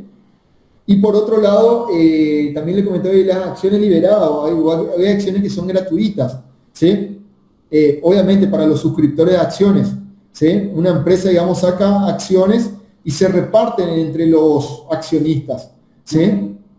Esta ganancia ocasional o que para mí es gratuito, digamos, yo no puse un solo peso, pero tengo más acciones, tengo más capital financiero y por lo tanto más beneficios. ¿Cómo se consideran o no? Sí, pero eso también lo vamos a ver mejor mañana, ¿sí? Porque quiero terminar la diapositiva de hoy, no sé si llego, ¿sí? Después, otro de los inconvenientes que surge en la imposición de la renta personal o a las personas o a las sucesiones indivisas es la progresividad. ¿Qué se entiende, digamos, por la progresividad? ¿Sí? Esto también es la necesidad de tener en cuenta el transcurso del tiempo de donde se han producido las ganancias y pérdidas. O sea, yo tengo que establecer un periodo determinado de generación de riquezas, ¿sí? Yo como Estado. Generalmente en nuestro sistema argentino nosotros establecemos, en el caso del impuesto a la renta, de carácter anual, ya sean para sociedades o para personas físicas, tiene un carácter anual. Entonces se evalúa el incremento patrimonial o el aumento patrimonial y los beneficios o los réditos que dejó ese incremento patrimonial, o en su caso puede ser una disminución patrimonial, esas pérdidas que dejó en un periodo determinado, generalmente es anual, ¿sí? Va de un año a otro. Y digo que es anual porque no siempre es del 1 de enero al 31 de diciembre. ¿Sí? Ustedes saben que hay sociedades que pueden ser de abril a abril, de junio a junio, ¿sí? Hay 12 meses, digamos, dentro del periodo, pero no necesariamente coincide con el año calendario, pero sí se toma un periodo anual de 12 meses, digamos, para establecer, digamos, el producido de las ganancias y pérdidas, y a partir de ahí yo poder como Estado determinar la imposición, determinar cuánto le tengo que cobrar o cuánto le permito deducir también, ¿sí? Porque él me puede deducir hijo, pero hijo no me puede deducir 18 años el hijo, no, me puede deducir el año. Yo le doy un monto por año y eso es lo que él gasta en un año. Lo mismo deducciones especiales o deducciones, digamos, generales también. Si ustedes saben que hay deducciones generales y deducciones especiales, generalmente se cuantifica anualmente. ¿Sí? El mínimo no imponible es el mínimo no imponible de un año, ¿sí? La deducción especial de un año, las cargas de familia de un año, ¿sí? Y él va a contraponer contra sus ganancias de diferentes fuentes del mismo periodo, de un año, ¿sí? Entonces, eso es lo que busca. Después yo le puse acá lo que Dino Jara habla también, como que buscándole la vuelta, a ver cuándo se considera, por todo esto lo que yo le comenté, en lugar de rentas del ejercicio, hablar de rentas de periodo de 3 o más años y demás. En realidad no tiene mucho sentido, pero bueno, siempre vuelvo a lo mismo. La complejidad de los impuestos o del sistema de imposición del Estado fue un proceso histórico, y en ese proceso histórico hubieron diferentes formas, teorías, sistemas que se fueron aplicando. Algunos se aplican en forma pura, otros son híbridos como el nuestro, que es un pedacito de cada cosa. Pero bueno, y cuando ustedes lean Jara o lean Villegas, siempre hacen como una introducción histórica. Ahora cuando lean Dino Jara, le va a hablar de la ley del impuesto a los réditos del año 32, la 11.683, después le va a pasar a la 20.628 del año 72, y después le va a llevar a las últimas modificaciones, como ahora la 27.627, que es una de las últimas, impuestos a las ganancias. Entonces, todo un proceso histórico que obviamente siempre se va cambiando. Nosotros desde la perspectiva de la finanza pública y del Estado tenemos que ir viendo estas cuestiones, digamos, de la imposición, ¿sí? Obviamente para respetar todos estos principios constitucionales y los principios de la tributación, ¿sí? Que haya legalidad, que haya igualdad, ¿sí? Que obviamente que están garantizados constitucionalmente para el contribuyente, ¿sí? También de aplicar ganancias extraordinarias o ocasionales o de capital una alicuota según el nivel de renta del contribuyente. Esto es lo que yo le expliqué. Por ejemplo, yo le comento, el impuesto sobre los juegos de azar, yo trabajo en el IAS, que es el instituto que administra los juegos de azar en la provincia de Formosa. Y por ejemplo, yo cuando pago un premio de Quini, Loto, o sea, cualquier premio que no sea quinela, tiene un impuesto ya de carácter único. Es decir, si viene un impuesto cedular o un impuesto real, digamos, porque grava la totalidad, y es también de la teoría de la fuente, digamos. La fuente en este caso es un premio, haber ganado un premio de juego de azar, y aplica directamente una tasa del 31% sobre el premio. Eso sí, tiene un carácter único. ¿Qué significa? Que después no se puede cobrar otro impuesto. Por ejemplo, el impuesto a la renta o a las ganancias no se le puede cobrar, porque ya se entiende que ese impuesto, por eso le digo, es bien teoría de la fuente y es bien un impuesto cedular, grava la totalidad ya. O sea, la persona que ganó, el hecho imponible es haber ganado un premio de azar mayor a 1.200 pesos al día, está recontra desactualizado. Y se aplica una tasa del 31% sobre el 90% del premio. Entonces, yo que sé, gana 10 millones de pesos, cobran 7 millones en mano. Y siempre nos retan bastante cuando le aplicamos el impuesto este. ¿Sí? Pero es un impuesto único que tiene ya de carácter, ¿qué significa? Que después no se puede grabar otras ganancias. En este caso sería esto, digamos, una ganancia extraordinaria o ocasional que tiene una licuota específica, en este caso una licuota del 31%, ¿sí? Porque se considera una ganancia ocasional y tiene una tasa única y un tratamiento diferenciado, ¿sí? Obviamente que yo después en el impuesto a la ganancia, en el incremento patrimonial, lo que le comenté hoy, yo le pongo mi incremento patrimonial que gané, yo que sé, 7 millones en el Kini, ¿sí? Para demostrarle a la FIP que tuvo un incremento patrimonial. Eso sí, yo la tributé con otro impuesto, ¿sí? Por eso cuando hablamos de los sistemas, que el sistema mixto nosotros tenemos un sistema cedular para algunos y un sistema unitario para otros, digamos, ¿sí? O sea, uno de renta global para determinadas ganancias y un sistema, digamos, cedular o real o sobre otros tipos. Y este es el claro ejemplo, digamos, ¿sí? También hay una escala progresiva que puede llegar a favorecer el ocio de saliente al trabajo adicional, y esto creo que ustedes no sé si escucharon, que por ejemplo hay un aumento de sueldo y hay gente que prefiere que no le aumenten el sueldo. ¿Por qué? Porque ese aumento de sueldo se lo lleva el impuesto. Por darle un ejemplo muy sencillo, yo gano 100.000 pesos al mes, tengo una tasa del 23% de impuesto a la ganancia, aproximado. Y a mí de impuesto a la ganancia me sacan, yo qué sé, 20.000 pesos. Si a mí me pagan 20.000 pesos más, o sea, yo ganaría 120.000 pesos, el impuesto pasa del 23% al 29%, la tasa. Y entonces ese aumento que yo tuve, se me va en impuestos. O sea, yo en dinero en efectivo sigo ganando 100.000 ahí. Entonces, cuando hay una tasa progresiva o una escala progresiva que se aplica en el tiempo, también puede desalentar, digamos, al trabajo adicional. Decir, ¿para qué voy a trabajar más? Porque todo lo que yo trabaje adicionalmente se me van impuestos. Porque la tasa es progresiva, porque tiene en cuenta la capacidad contributiva. ¿Qué significa esto? Que yo a mayor contribución, mayor impuesto. ¿Me esperan un ratito? Disculpen, pero...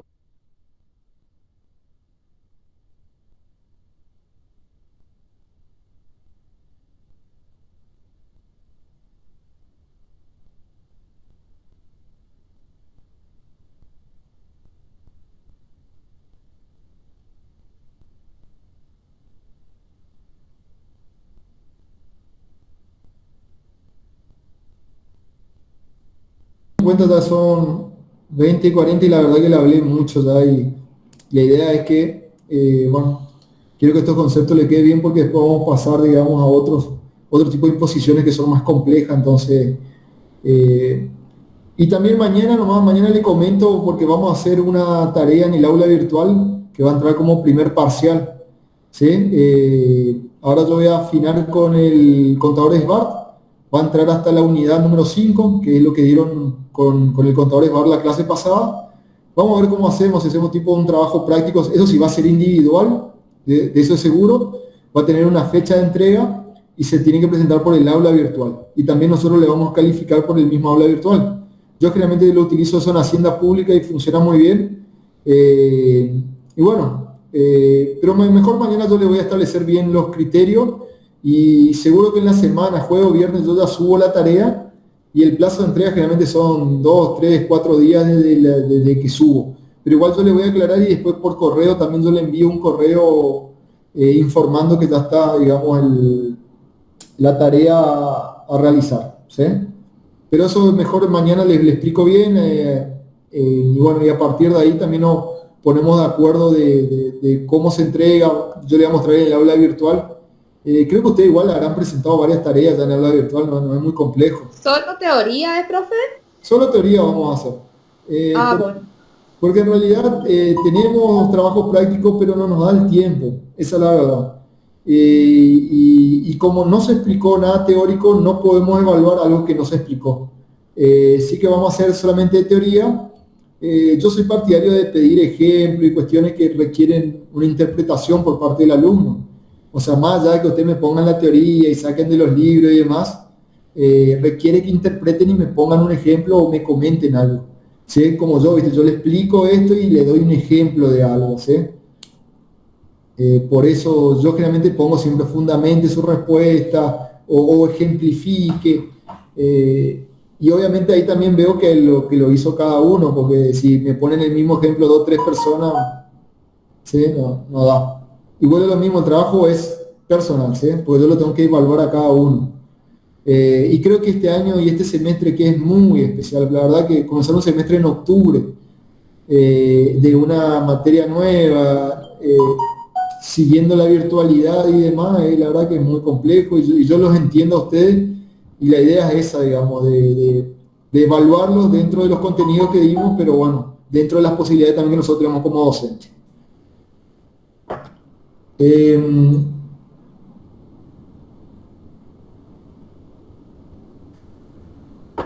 Bueno, continúo una diapositiva más, con eso cortamos y seguimos la clase que viene, ¿sí? Bueno, seguíamos la progresividad, que eso es lo que había contado que desalienta, y le di el ejemplo, y que es un ejemplo muy, muy actual y muy practicable, ¿sí? Que hay gente que no quiere, yo me acuerdo que ahora creo que en Mercado Libre salió gente que le iban a aumentar y no quería que le aumenten, o el sindicato de los camioneros también salió a quejarse que los aumentos que daban se iban todos en impuestos, que el trabajador no recibía nada de bolsillo porque a medida que aumentaban el sueldo le aumentaban la cuota, el impuesto a las ganancias y bueno, recaían en incentivar el ocio o no querer o desalentar el trabajo.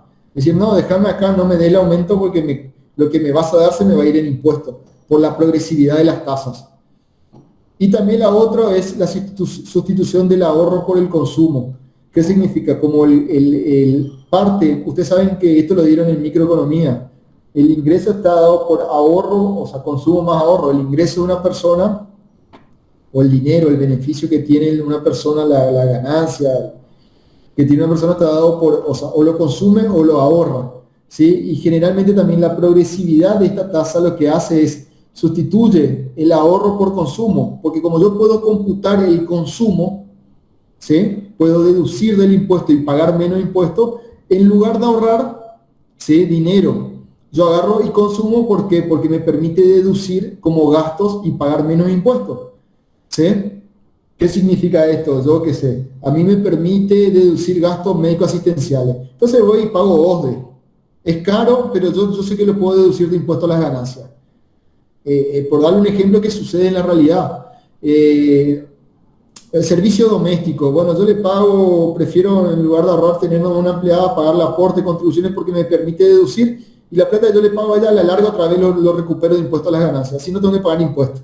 Entonces lo que desalienta el ahorro o aumenta el consumo. Y ustedes saben que gran parte del ahorro es el capital para invertir o para inversiones futuras. La plata que yo ahorro, después yo compro un inmueble, me compro un auto, compro más mercadería para mi empresa. ¿Sí? Entonces también esta progresividad de la tasa lleva a que yo en lugar de ahorrar más, lo que voy a buscar es consumir más, así tengo menos ganancia y al tener menos ganancia tributo una tasa menor, ¿sí? Porque a mayor tasa, mayor contribución, ¿sí? Y bueno, damos esta última diapositiva, ¿sí? También esta distinción, y creo que ahora es más que aplicable, el tema de ganancias reales o ganancias monetarias, ¿sí? Ustedes saben que ahora vivimos una etapa de una inflación interanual mayor al 50%, entonces hay determinadas ganancias que son ficticias, o sea, obviamente la ganancia se expresa en valores monetarios, como dice ahí, la renta o la ganancia se expresa y se computa en dinero, ¿sí? Yo no pongo en otros valores, yo no pongo que tengo 10 cajas de mercadería, no, yo pongo lo que vale la mercadería o lo que vale el inmueble, la evaluación fiscal del inmueble, o la ganancia que obtuve, la ganancia monetaria, ¿sí? En dinero.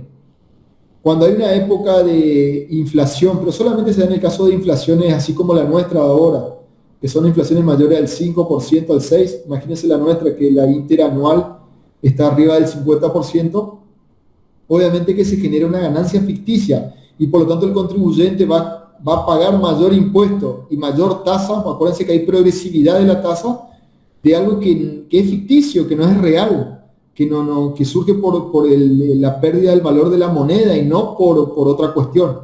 No es que yo gané 1 millón de pesos, no, 1 millón de pesos es monetario, en valores reales, si yo lo comparo con el año pasado, son 500.000 pesos, ¿sí? Si yo lo actualizo, lo ajusto, teniendo en cuenta una inflación del 50%. pero yo tengo que tributar por 1.000.000 y ese 1.000.000 me aplican una tasa del 35%, una tasa más alta, no me van a aplicar una tasa menor.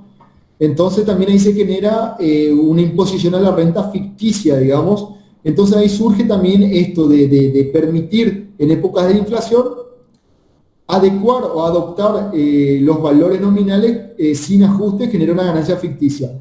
Lo que se busca es que haya medidas de ajuste o reajuste de balance, que esto ustedes también lo dan en contabilidad 2, contabilidad 3, lo tienen que dar, que hay diferentes sistemas de ajuste por inflación, que ustedes lo estudian como en ciencias económicas, que me permite ajustar a valores reales, ¿sí? Porque yo también los estados contables o los balances debo expresar en valores reales para primero permitir cumplir los requisitos de la información, ¿sí?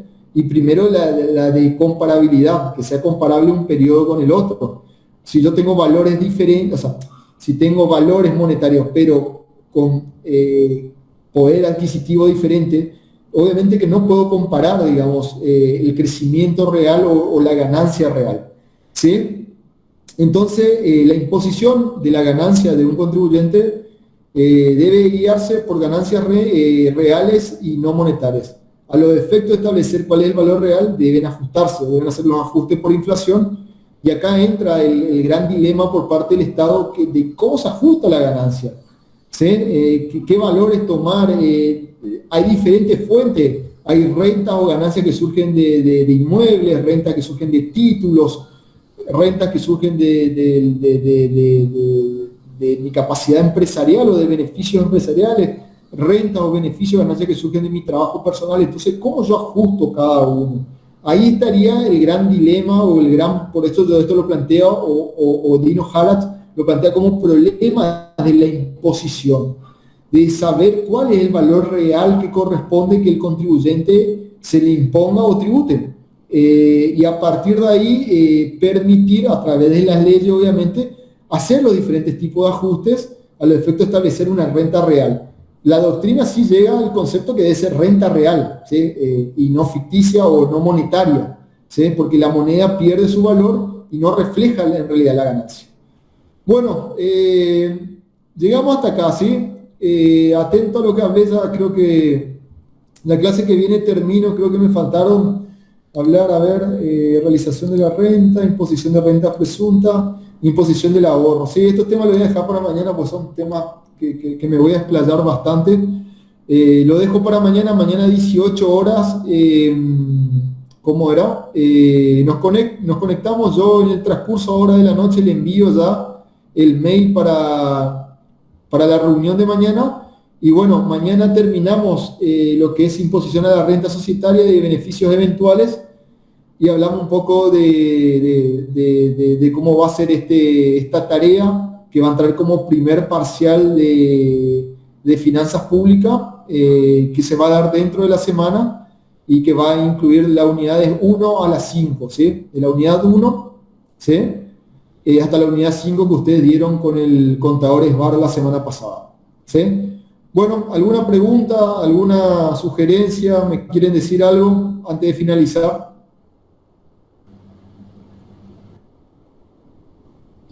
Profe, por aquí había dicho que posiblemente suba la tarea, lo que sería para el parcial. Sería para el jueves, el jueves o viernes de esta semana quiero subir, teniendo en cuenta los tiempos también, porque yo tengo que cargar dentro del Ciudad Guaraní la nota del parcial dentro de noviembre, y ya estamos en 15 de noviembre. Entonces yo tengo que tener las notas ya para la semana que viene. Igual no se preocupen, porque en realidad, si bien le vamos a preguntar cuestiones teóricas que se dieron y le vamos a pedir ejemplos y demás, yo por lo menos no soy partidario de evaluar, o sea, no estamos en condiciones de evaluar exhaustivamente por la forma de que se está dictando la cátedra. La verdad que estamos dando muy rápido, no estamos dando parte práctica. Hay muchos días, ya nos pusieron los lunes, por ejemplo el lunes que viene otra vez feriado, y no nos permiten los feriados que están estipulados dar clases. Pues yo igual me siento el lunes feriado y doy clases, pero no quieren que esos días se den clases, digamos. Entonces sí o sí ya tenemos que reprogramar y demás. Y aparte este semestre la verdad que en mi vida vi un semestre así. Yo tengo, en el 99 entré en la facultad, Y del año 2006 soy profesor y nunca vi un semestre como este en mi vida, en ninguna facultad. De un semestre de 2 meses y monedita que comenzó en octubre. Pero bueno, nos tenemos que adaptar y entonces vamos a tratar de evaluar de esta forma, teniendo en cuenta que tenemos la herramienta del aula virtual. Vamos a poner una tarea, yo ya había evaluado el año pasado a los de Hacienda Pública y la verdad que resulta, queda sentado también lo que presenta cada uno. Yo cuando corrijo también pongo ahí unos comentarios. Sí que es la forma más correcta y más eficiente de evaluar teniendo en cuenta todo este contexto que le acabo de explicar. ¿Sí? Y eso sí, yo lo tengo que tomar como nota del primer parcial y el segundo parcial creo que vamos a estar en la misma situación de pedir otro trabajo también como tarea dentro del aula virtual y bueno, y evaluar a los efectos de establecer la condición de regular, libre de ustedes. ¿Sí? Así que sería eso. Bueno, profe, muchas gracias. Listo, nos vemos mañana entonces a las 18. Hasta luego, Hasta profe. luego.